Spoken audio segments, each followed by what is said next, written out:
So when coming to university, you have a few different options when it comes to where you're going to live. So typically most people in their first year will live in halls of residence. So these are typically owned by the university and they're rented out to first years, and you get put in with a whole bunch of random people and you live with them for your first year. You could also go straight into a shared house. So if you're not really feeling like being in halls and you want to go into a house with older students who have already done their first year, or if you have a group of friends that you know you want to move in with, or you can just live at home if it's a commutable distance, or just go and live by yourself. There's loads of options. So this picture here is of all the halls that we have here at Southampton, and there's a map which shows all of the halls related to all the campuses. So the triangles are all the different hall sites and the dots are all of our campuses that we own. So I moved 3.5 hours away to come to university. So I'm originally from Plymouth and I study at Southampton. So I went into halls. So I went into the Mayflower halls, which is shown in the top left, because it's in the city centre and it was close enough to the Oceanography Centre and Highfield campus, which are the two campuses that I study at.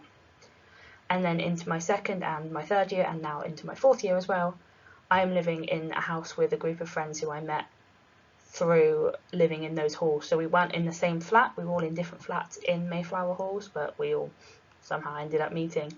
And yeah, I live with those in a house now closer to Highfield, but I have my bike now so I can cycle to Knox, which makes everything easier. When it comes to paying rent and buying food, so you get a student loan, you get two student loans. You get your maintenance loan, which is the one which you live off, so that pays your rent and your food and anything else, and then you have the tuition fee loan, which goes straight from student finance to the university, so you don't see that one.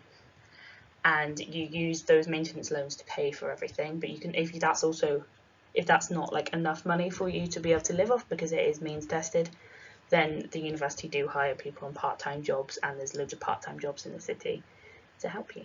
But for me, I found my best way to do it is whenever I get my student loan through, I put all of my rent money aside straight away, and any like monthly debits that I have, so like my phone contract and like my Spotify, I put all of that separate into a different account, so I know that I can't spend that money, and then everything else I divide into what I need to buy. So yeah.